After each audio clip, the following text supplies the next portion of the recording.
My name is Kyra Wilson. I'm the Grand Chief for the Assembly of Manitoba Chiefs.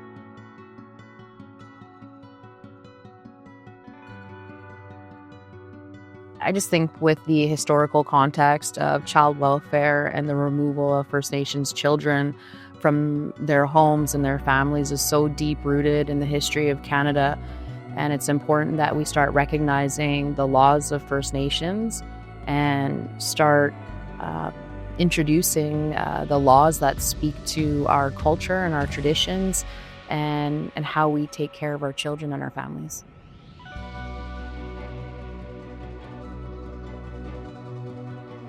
When I think of the law that Sioux Valley is introducing as child welfare reform, it's such an important discussion. It is definitely precedent-setting when we look at First Nations community that is creating their own law that respects, the needs of the nation, the needs of the families within their nation. And when I think about this law in particular, I commend the leadership in the community of Sioux Valley for creating a law that will ensure the safety and protection of their children and families.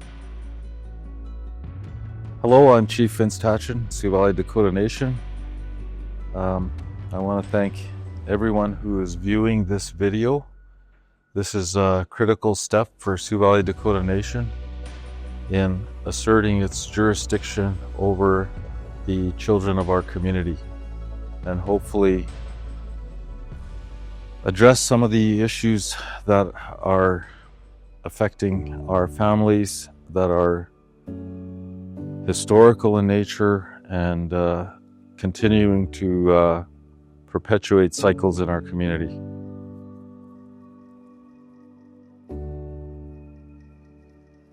So one of the things that we had to do at the start is to assemble a group to put together a draft CFS law for the community to look at. We recognize that this is not going to be perfect, and going forward, there will always be room for amendments and improvements on how we deliver services. So the challenge for us is to get something in front of the community so that we can occupy the jurisdictional space in CFS. As we know, CFS is the one thing that has caused us the most issues in our community, and still today, 2025, we're struggling with some of the issues that have been there since the involvement of a CFS regime from the province.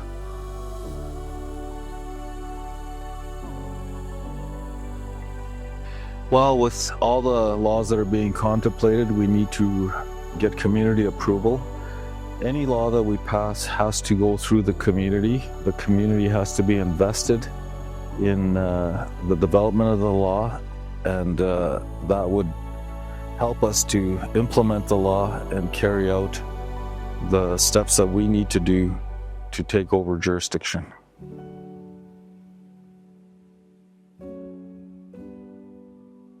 When it comes to creating a law that governs a nation, of course, our leadership always have to be a part of that process.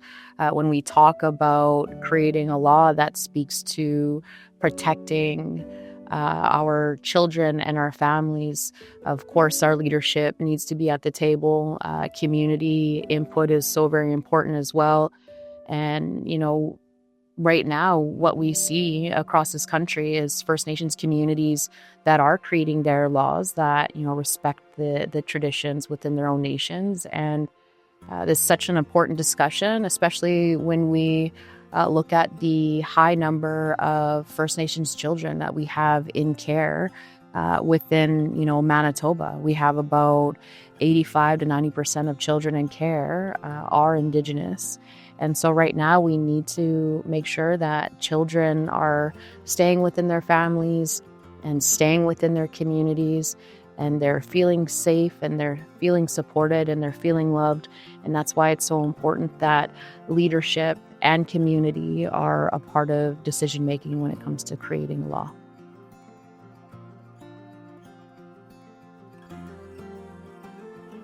When I think of the child welfare system provincially, even just looking at Manitoba, there has been a system that has been created that is not supportive of families, is not supportive of First Nations, is not supportive our culture and our teachings. Unfortunately, the child welfare system, was created and set up for our families to fail. There is many unrealistic expectations that go against our own teachings, our own traditions, our own cultures as First Nations. And, we have different Western ideologies that are being imposed on our families and doesn't respect who we are as First Nations. And that's the unfortunate reality. And what we're seeing right now is children are being removed from their families, from their homes, from their communities. And that's based off of decisions that are being made from somebody else that doesn't necessarily have the same lived experience. Uzunichuaganak niben makwa indigenous makwan totem. Minogi makan Minagozibi Anishinaabe, Minagozibi and Donji. I'm Derek Niepanak. I'm the chief of the Minagozibi Anishinaabe. We are approximately 6,000 Anishinaabe people living on the shores of Lake Winnipegosis in the Treaty 4 and 2 territory.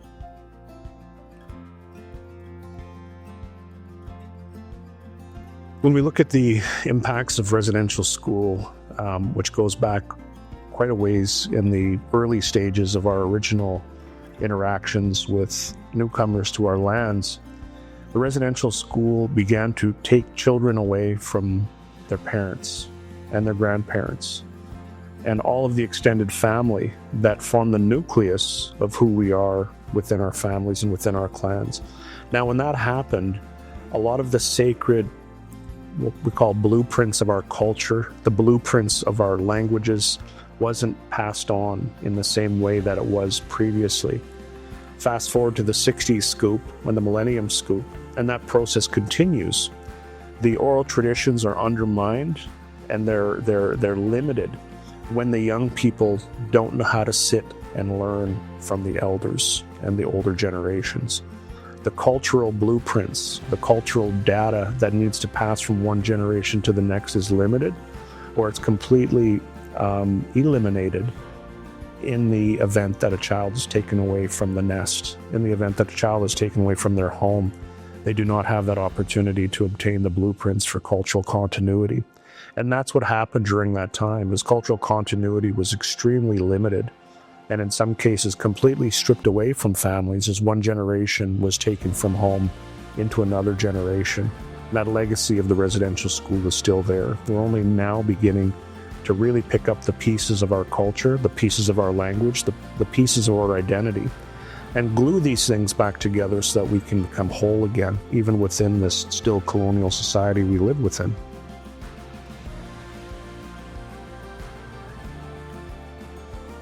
What's very important for everyone to understand is that the traditional laws of the Indigenous people, whether they're Sioux Valley, Dakota Nation, or Anishinaabe, or Cree, or any other of our great tribes, have always been there. It's nothing new for us to reflect upon the inherent laws, roles, and responsibilities that we owe as people to our future generations and our ancestors. This is not the creation of new law. This is about the revitalization and the reclamation of laws that have been here for thousands of years. It's our role and our responsibility to work towards remembering what those laws are. And in order to create that nexus to what we can remember, we need to make sure that we're following the ceremonies and the protocols and the wisdom of our elders. My name is John Harvey. I'm a lawyer, a partner with the law firm of Myers LLP in Winnipeg. I represent the Sioux Valley Dakota Nation with respect to their CFS law development.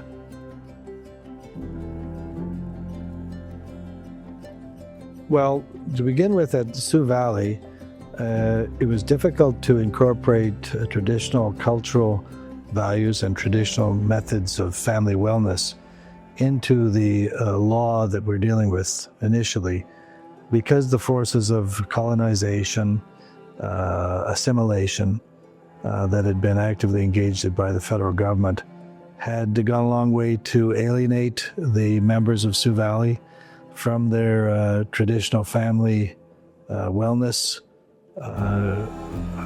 activities. As a result of that, what we found was that it was necessary to view the law as a stepping stone, as a path towards developing, ongoing development, I should say, of a law that incorporates more of the community wellness, more of the traditional teachings. So as a result of that, the law was presented with an introduction that identifies various phases by which things are to be accomplished, that the consultation throughout the legal process will be ongoing as steps are taken to increase community consultation and also to reconnect people with their traditional teachings and ways of achieving community and family wellness.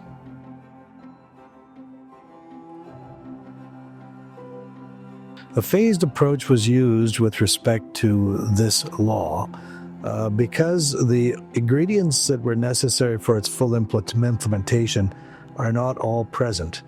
Number one, owing to the forces of colonization and assimilation, people have been alienated from their traditional teachings. And a lot of this has to be rediscovered, and it has to be rediscovered in an ongoing community and consultation manner. Number two, a lot of the drive of the law is to take jurisdiction away from the courts and put it in the hands of tribunals that are put in place comprised of community members. In order to ensure that the standards of transparency and accountability are met with, that will require a degree of capacity building with respect to the development of such a tribunal and such people who can deal with these matters if they proceed towards the adversarial path. Also, there's a heavy burden on the people who are going to be conducting the tribunal portion of the act. But they also have to be extremely gifted with respect to recognizing not just community values, but when it's appropriate to mediate a matter and to come to a non-adversarial resolution.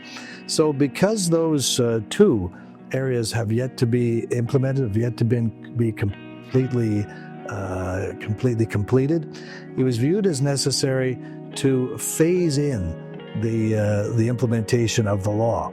But of course, it's necessary as well to provide time for that to happen. So right now, I think the most important thing is to ensure that the nation establishes and asserts its jurisdiction and sovereignty in the area of child and family services. That needs to be done right away. In the interim, the law as it's presently drafted would prevail until such time as, through consultation, more culturally appropriate and traditional components can be added into the law. Of course, a law never stays the same. It's subject to review, ongoing review, and community input and amendment. And indeed, most laws are amended dozens and dozens of times as they go forward and as deficits are identified and then rectified. I'm Nick Pompana. I'm a process officer here at Sioux Valley Coordination Self-Government.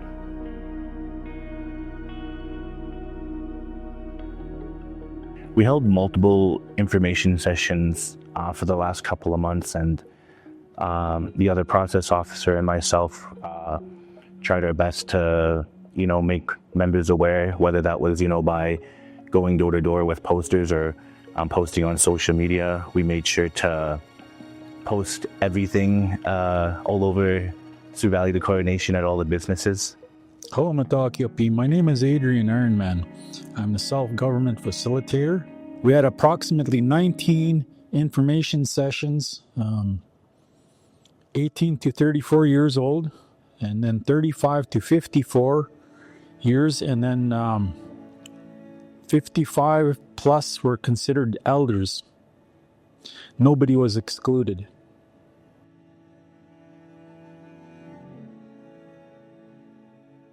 So between the IRA team, we had discussed multiple different ways of how we could break down the law and try to use plainer language. Well, we made pamphlets. We had PowerPoint presentations with printed copies that had 3 slides per page with places for comments.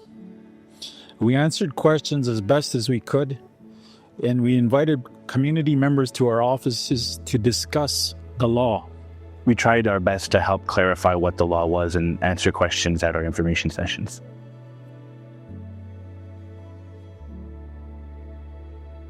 A lot of the people that shared their experiences and wisdom were parents and caregivers. And I would say a pretty big portion of the people that came out to those information sessions were parents and grandparents. Well, we collected feedback from community members. Some shared personal stories and experiences. Community members talked about how it was before the child welfare system, referring to how the Dakota people helped each other in the past.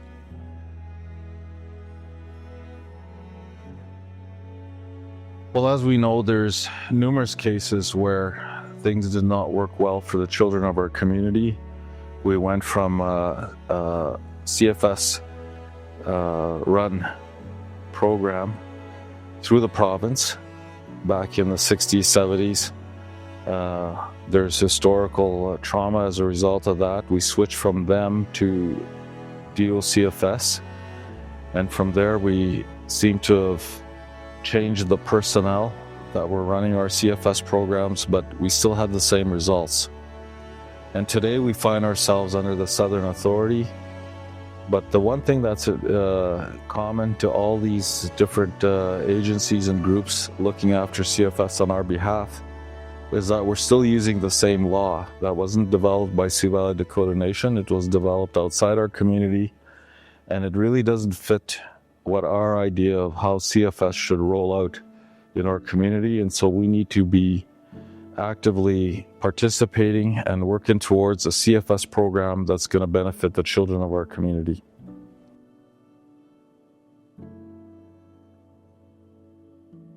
The law has to have certain elements that respect people's charter rights and human rights. And so the law has been crafted in such a way that there's always the overriding principles of transparency and accountability. Also, throughout the process, it's been placed throughout the law that persons have the right to have their, to know the case that is against them and to exercise the right to due process. So throughout the law, there is an element of due process that has to be complied with, but also at each stage in the proceedings, there's an ability for families who come into contact with the child protection issues to enter into mediation, to come to a restorative resolution rather than go through the adversarial process. So at each stage, I think what the accomplishment is that has been achieved by the law is there is the ongoing due process, recognition of the rights of people with respect to having full answer and defense to matters, but also at the same time at each stage, including a provision that would allow people to resolve their problems in a less adversarial manner and in a manner that's more in keeping with traditional values.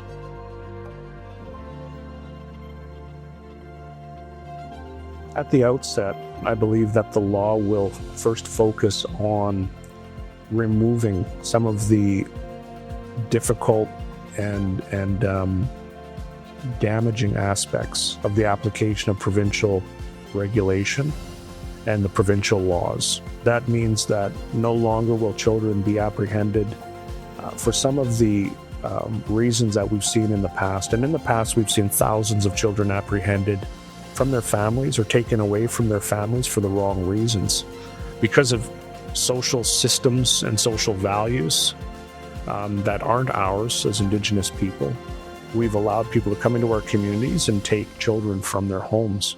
The law will reshape that by being culturally competent, culturally relevant, and also, I would say, understanding the Indigenous way of life and how managing an Indigenous way of life within a broader colonial structure. I think that our people, by managing and implementing these laws, will make better decisions. They will provide supports for families instead of just ripping families apart and removing children. I believe that our laws will have the opportunity to keep families together and to provide safety and structure for families to begin the healing process. We're still within a reconciliation framework. We're still post-residential school. And the legacy of residential school, I think, is part of the cultural competencies that are built within our people to recognize that, we don't need to take children away from their families for them to live well. We can find ways to keep them at home, find ways to help parents become better parents. These are all important steps, I think, that are going to differentiate the application of Indigenous law or the Sioux Valley law from provincial constructs and legal systems.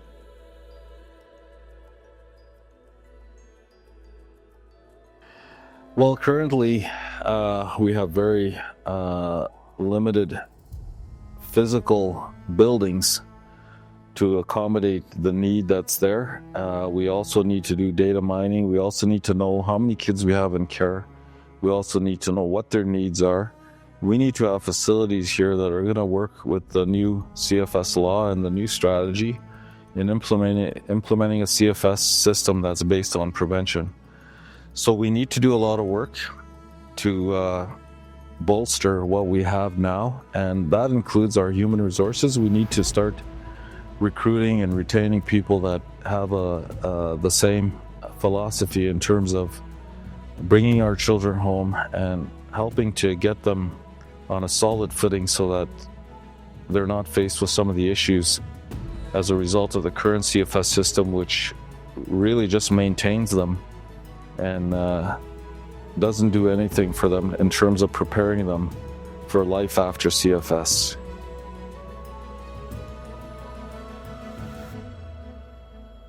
So we're cognizant of the fact that we're not fully equipped and capable of taking over the entire mandate of CFS. We're looking at a phased approach. We're looking at taking small steps in this because we don't want to mess this up. And like I said, this is a very critical step that we're taking. This is going to be something that impacts our future generations, our children coming into care. We need to get this right, so we don't need to rush into something. And this is a big responsibility as a government. There's a lot of liabilities for us going forward, as we've seen, and as I've talked about before. Governments have been sued because they're not providing the care for the kids that we have in the system right now. We don't want to be in the position of having to be sued. We want to be accountable, though. We want to make sure that we're doing the best that we can. So we need to look at long-term investments in infrastructure. We need to have the receiving homes, the care homes, the foster parents in place. We need to have the workers that change their mindset from an apprehension model to a prevention model, which is more in line with the Dakota way of thinking. We need to work with our young people. We always say our kids are sacred. So now the time is here for us to walk the talk and pass a law that's going to put us in that position where we finally start taking care of our kids the way they deserve to be taken care of.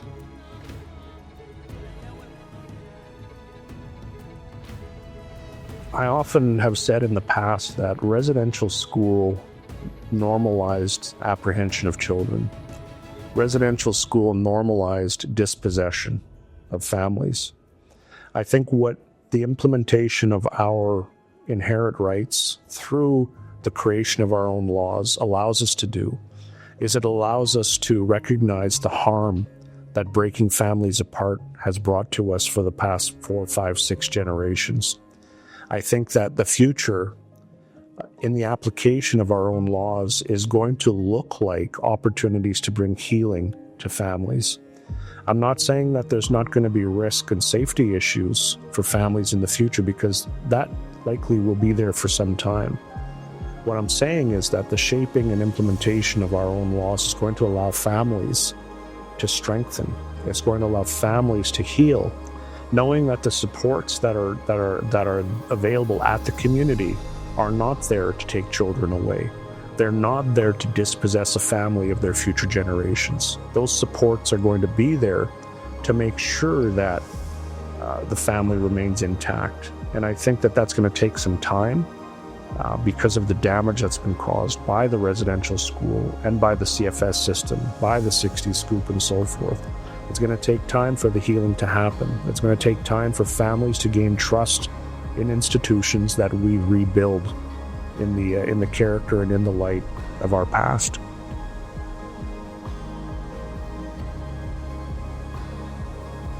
So every nation is different depending on what nation you belong to.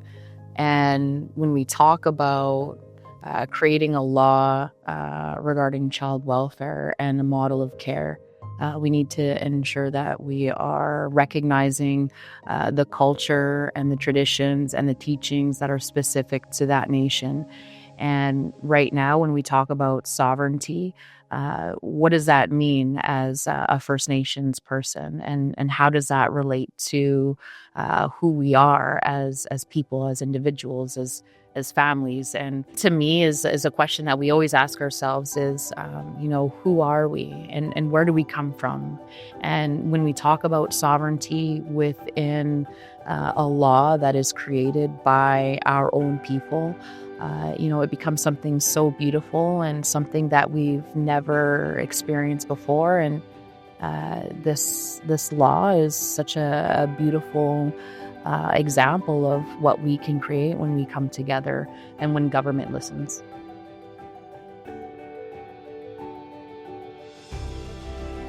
Personally, the path forward means that we are going to look forward to a better way of providing for the safety and well-being of children and families.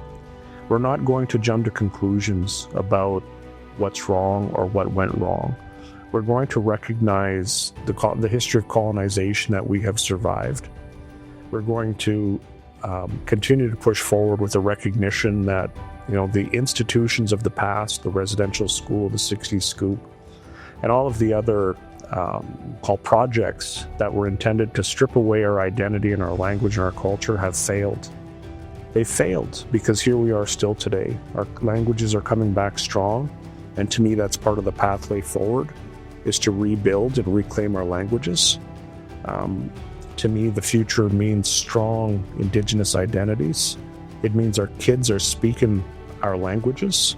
It means that we're celebrating together. It means that people are respecting who we are, where we are.